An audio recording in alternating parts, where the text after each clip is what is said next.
الحمد لله نحمده ونستعينه ونستغفره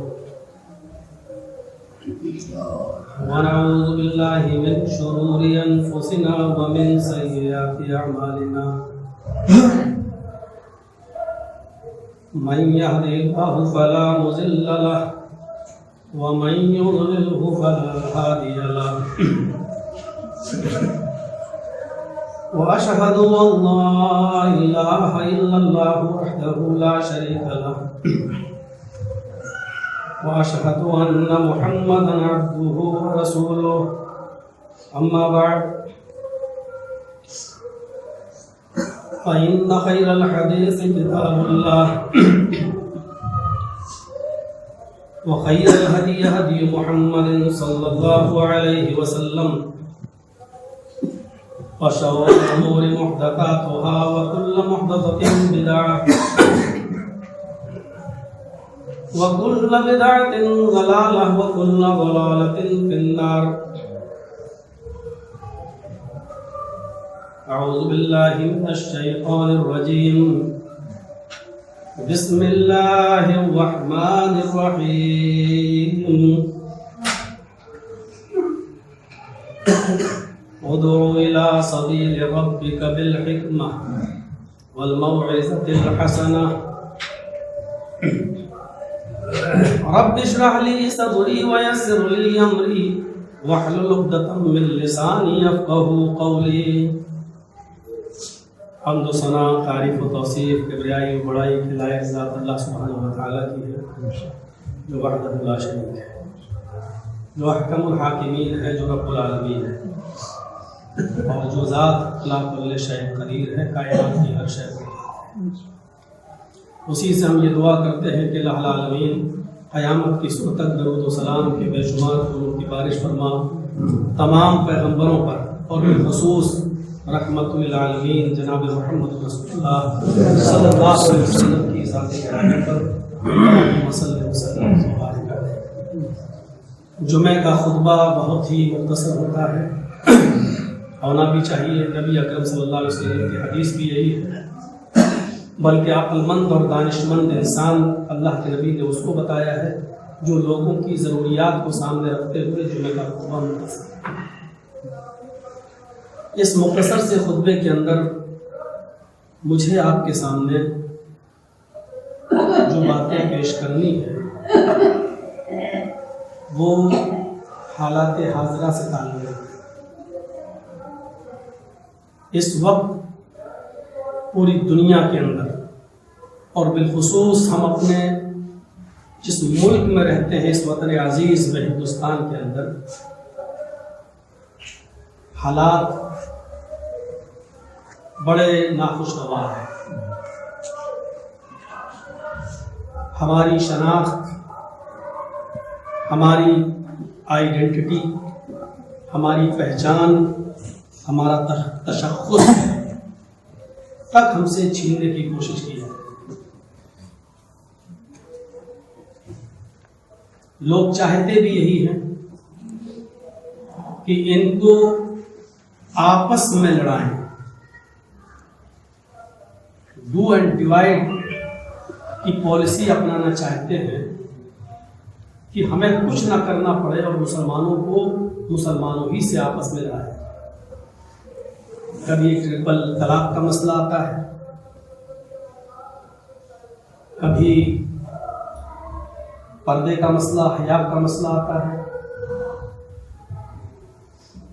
اس وقت سنویدھان نام کی صرف ایک چیز رہ گئی ہے، قانون نام کی ایک چیز رہ گئی ہے، لیکن اس قانون کو فالو کرنے والے بچے ہیں.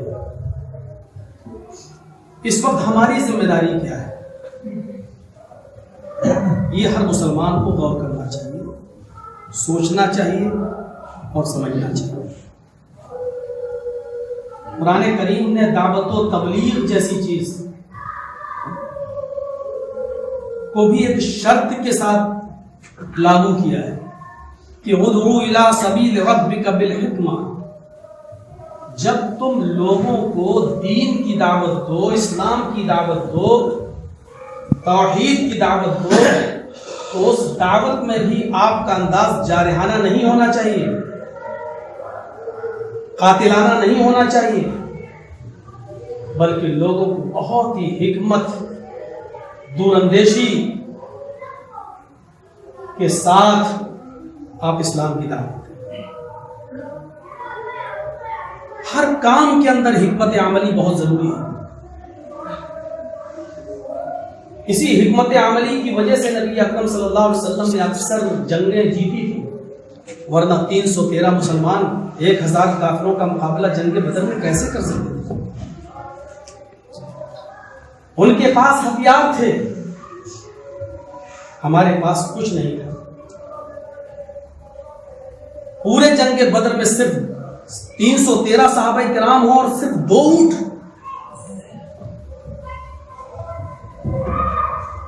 کمان تھا لیکن چھوڑنے کے لیے تیر نہیں تھا، کسی کے پاس تیر تھا تو چھوڑنے کے لیے کمان نہیں تھی،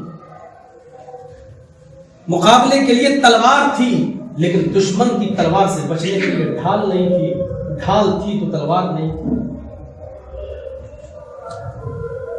حکمت عملی کام آئی۔ جنگ احد کے اندر نبی اکرم صلی اللہ علیہ وسلم نے تمام صحابہ سے کہا تھا کہ تم اس گھاٹی پہ کھڑے ہو جانا، تم اس پہاڑی پہ کھڑے ہو جانا، تم اس دیوار کے پیچھے کھڑے ہو جانا، تم اس آڑ میں چلے جانا۔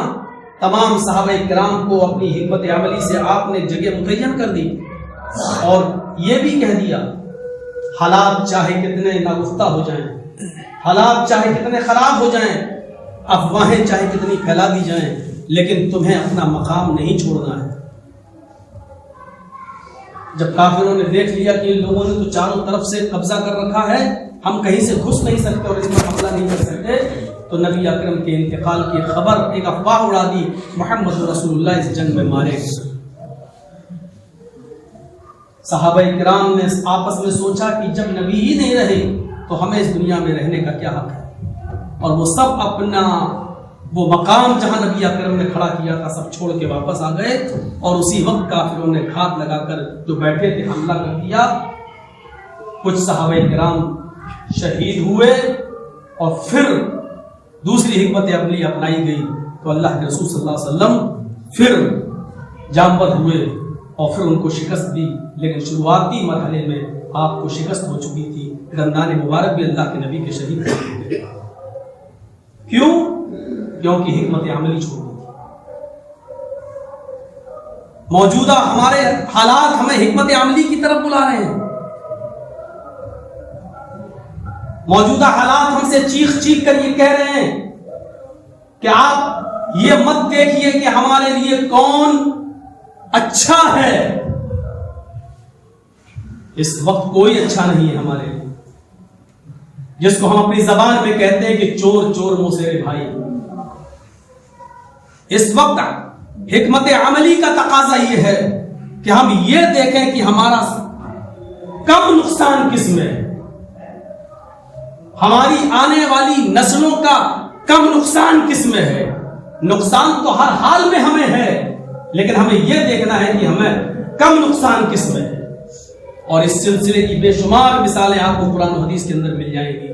صلح حدیبیہ کا وہ منظر آپ اٹھائیے اور دیکھیے، اللہ کے نبی صلی اللہ علیہ وسلم عمرے کے لیے جا رہے ہیں اور صحابہ کرام آپ کے ساتھ عمرے کے لیے جا رہے ہیں، لیکن حدیبیہ کے مقام پر کافروں نے آپ کو روک دیا کہ آپ نہیں جا سکتے۔ آپ نے کہا ہمارا ارادہ نیک ہے، اللہ کے نبی صلی اللہ علیہ وسلم نے فرمایا ہمارا ارادہ نیک ہے، انہوں نے کہا کہ نہیں، پہلے معاہدہ ہوگا۔ معاہدہ ہوا اور معاہدہ اتنا دب کر معاہدہ، آپ اپنے کسی مد مقابل سے معاہدہ کریں گے تو دونوں طرف سے معاہدہ برابر برابر ہوگا تو آپ ایگری ہوں گے، ورنہ آپ ایگری نہیں ہوں گے۔ وہاں معاہدہ یہ ہو رہا ہے کہ اس سال آپ اور آپ کے صحابہ کو عمرہ نہیں کرنے دیا جائے گا، آئندہ سال آپ آ سکتے ہیں۔ اللہ کے نبی نے فرمایا ٹھیک ہے، اس سال ہم چلے جاتے ہیں، آئندہ سال آئیں گے۔ معاہدے کی دوسری شرط یہ ہوتی ہے کہ ہمارے آدمی تلوار لے کر گھومیں گے، لیکن آپ کے آدمیوں کے پاس، مسلمانوں کے پاس، صحابہ کے پاس تلوار تو ہوگی لیکن میان میں ہوگی۔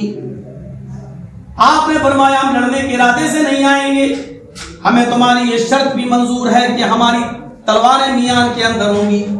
تیسری شرط یہ ہے کہ آپ کو 3 دن سے زیادہ مکے میں رہنے کی اجازت نہیں دی جائے گی۔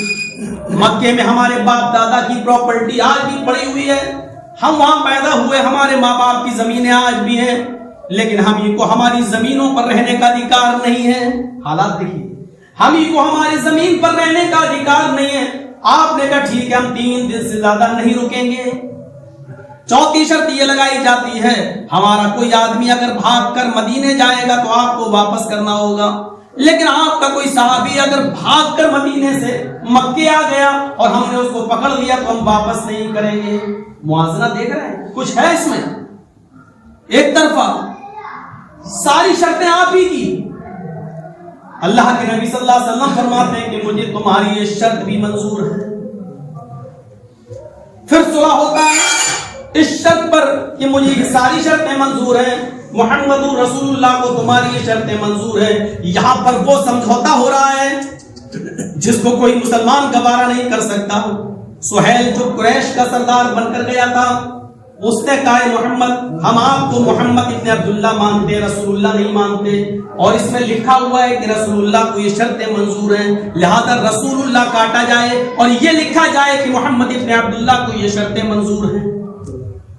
اللہ کے نبی حضرت علی سے کہتے ہیں، اے علی لفظ رسول اللہ کاٹ دو، تو حضرت علی رضی اللہ تعالیٰ عنہ کہنے لگے کہ نہیں نہیں، اللہ نے آپ کو حق کے ساتھ نبی بنا کر، رسول بنا کر بھیجا ہے، میرے قلم میں اتنی طاقت نہیں ہے، میرے ہاتھوں میں اتنی جرت نہیں ہے کہ میں لفظ رسول اللہ کاٹ سکوں۔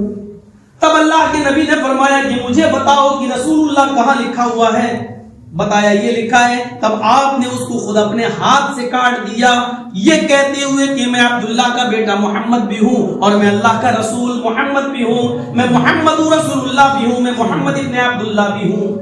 لہٰذا یہ آج رسول اللہ نہیں مانتے کوئی بات نہیں، عبداللہ کا بیٹا تو مانتے ہیں۔ یہ کہہ کر آپ نے لفظ رسول اللہ کاٹ دیا۔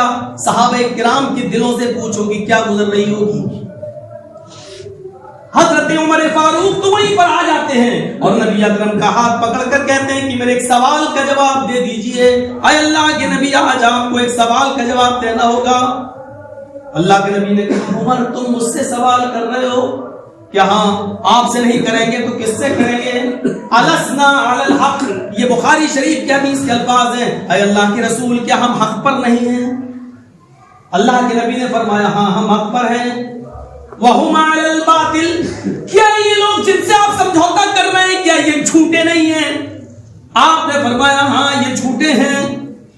اے اللہ کے نبی، قتلانا فی الجنتی وقتلاہم فی النار، اگر ہم ان سے لڑیں، ابھی اسی حال میں ہم ان سے جنگ کریں، اگر ہم قتل کر دیے جائیں تو کیا ہم جنت میں نہیں جائیں گے؟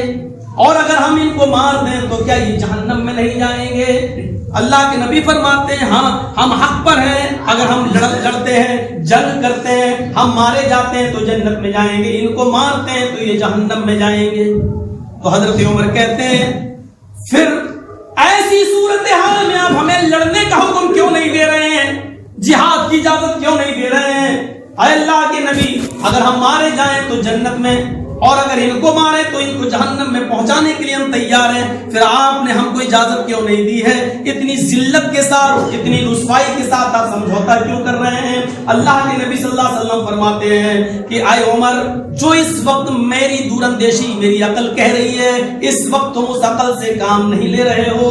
میری دور اندیشی یہ بتلا رہی ہے کہ یہی وہ چیز ہے جو آگے مکے کے اندر ہماری فتح کا دروازہ کھولے گی، ہماری جیت کا راستہ بنائے گی، ہمارے مکے کے اندر فاتحانہ داخلے کا دروازہ یہیں سے کھلے گا۔ اور پھر آپ نے رسول اللہ کاٹ کر سمجھوتا کر لیا، یہ ساری شرطیں مان کر۔ یہ کیا مصلحت نہیں تھی، یا یہ کیا دور اندیشی نہیں تھی؟ کیا کوئی جذباتی آدمی یہ کہے گا کہ اللہ کے رسول نے بہت دب کر سمجھوتا کر لیا؟ نہیں۔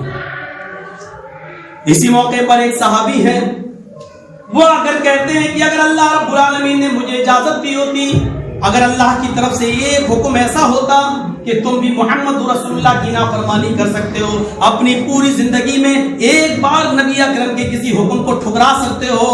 اگر اللہ یا رسول کی طرف سے مجھے اس بات کی اجازت ملتی تو اللہ کی قسم میں صلح حدیبیہ کے موقع پر اتنا ذلت بھرا فرمان اور اس پر نبی کا سمجھوتا میں ٹھکرا دیتا اور کسی قیمت پر میں قبول نہیں کرتا، لیکن اللہ نے اور اس کے رسول نے ہمیں کبھی بھی نافرمانی کی اجازت نہیں دی ہے، اس لیے ہم رسول اللہ کے سمجھوتے کو تسلیم کریں گے۔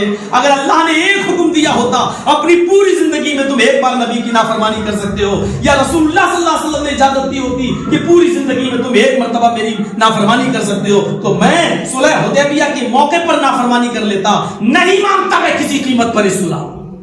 آپ تسلیم کیجئے، صحابہ کرام کی غیرت دیکھیے کہ ہم نہیں مانتے، لیکن ماننا اس لیے پڑ رہا ہے کیونکہ اللہ کا حکم ہے کہ ہر حال میں اللہ کی بھی اطاعت کرنا ہے اور رسول کی بھی اطاعت کرنا ہے۔ یہ صلح ہمیں بہت سی چیزیں بتلا رہی ہے۔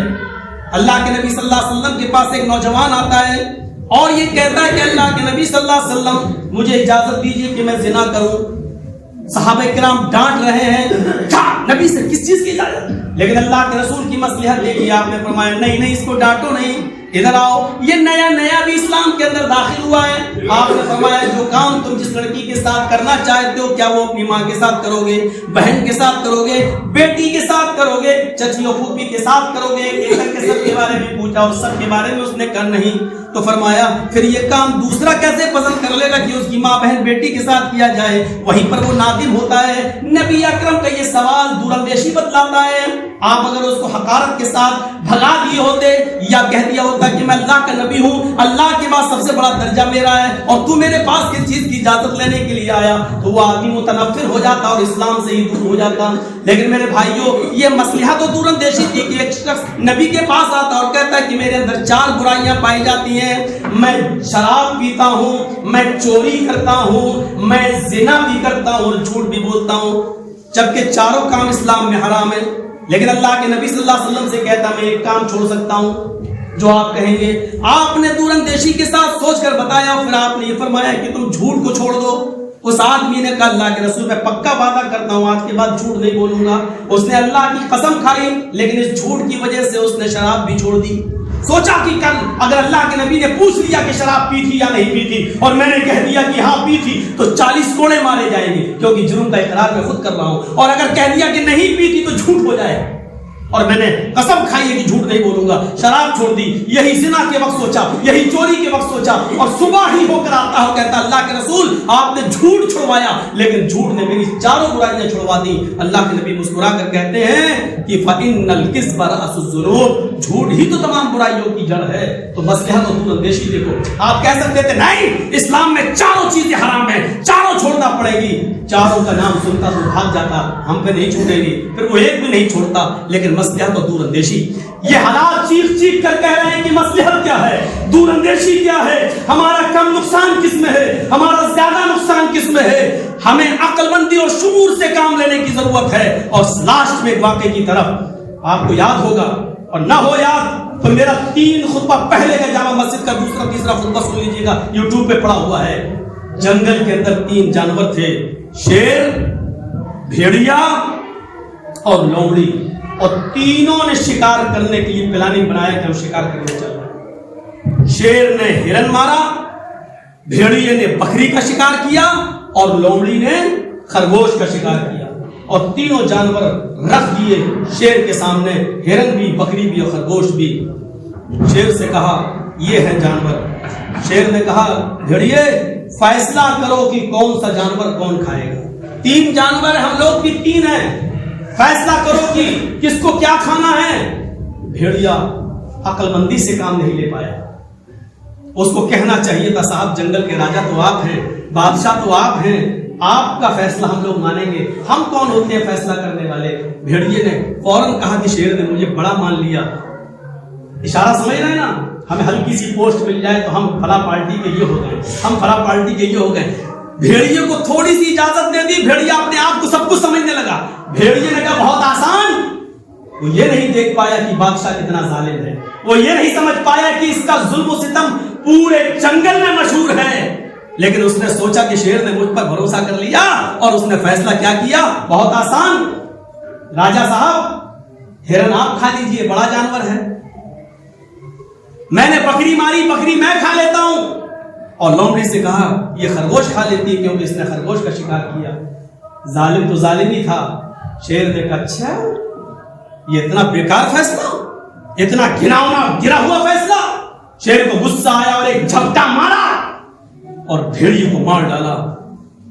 سر کھوپڑی اس کی تن سے جدا ہو گئی. اس نے لومڑی سے کہا پتہ نہیں کہاں سے سیکھ کے آیا ہے فیصلہ. اس کو فیصلہ کرنے کا طریقہ ہی نہیں معلوم.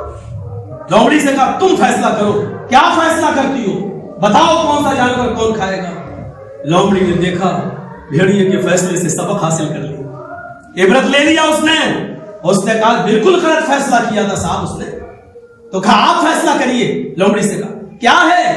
لومڑی نے کہا بہت آسان ہے صاحب، جنگل کے راجا تو آپ ہیں، ان تینوں جانوروں پر تو آپ کا حق ہے.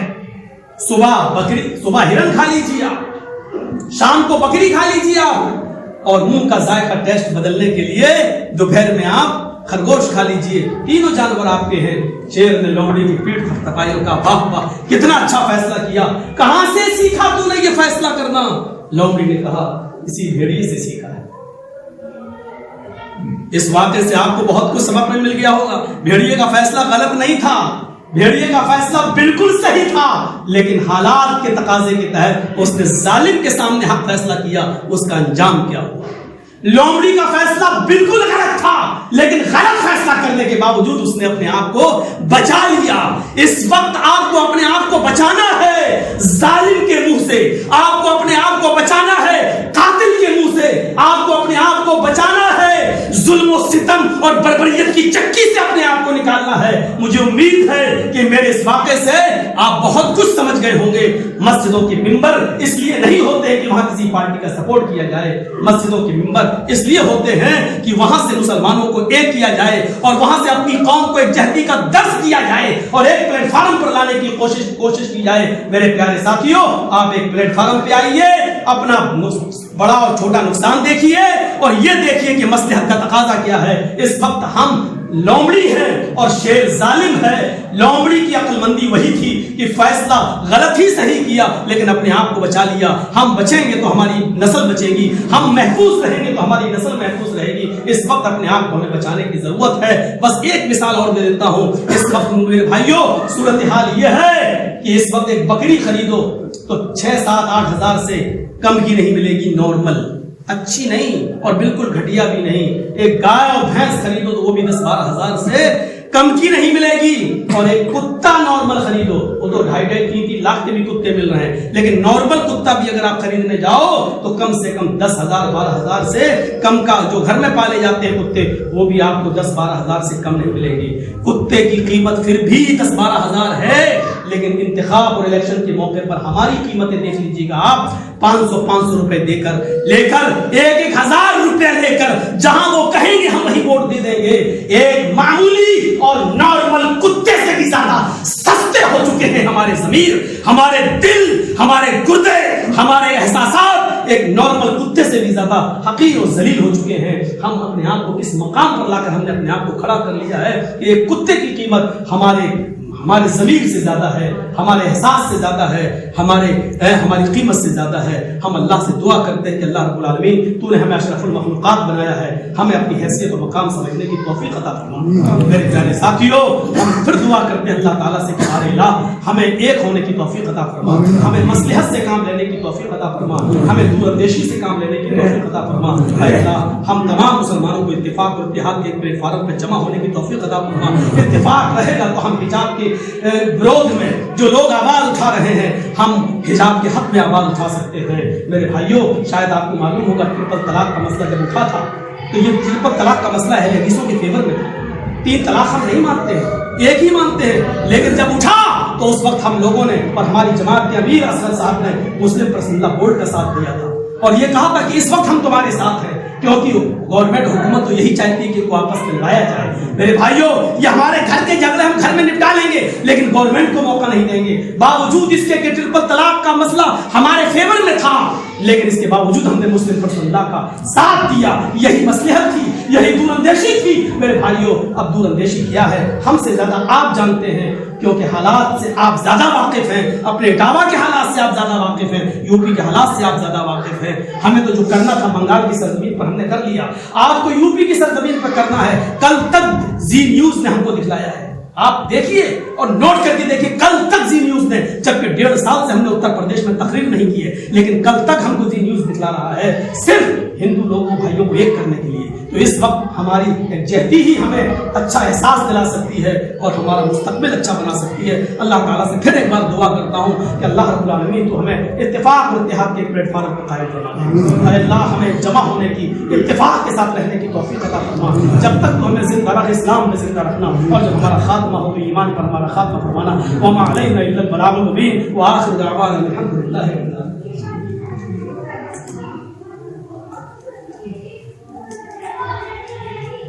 الحمد لله وحده والصلاة والسلام على من لا نبي بعده. أما بعد، أعوذ بالله من الشيطان الرجيم. بسم الله الرحمن الرحيم. إن الله وملائكته يصلون على النبي يا أيها الذين آمنوا صلوا عليه وسلموا تسليما. اللهم صل على محمد وعلى آل محمد كما صليت على إبراهيم وعلى آل إبراهيم إنك حميد مجيد. اللهم بارك على محمد وعلى آل محمد كما باركت على إبراهيم وعلى آل إبراهيم إنك حميد مجيد.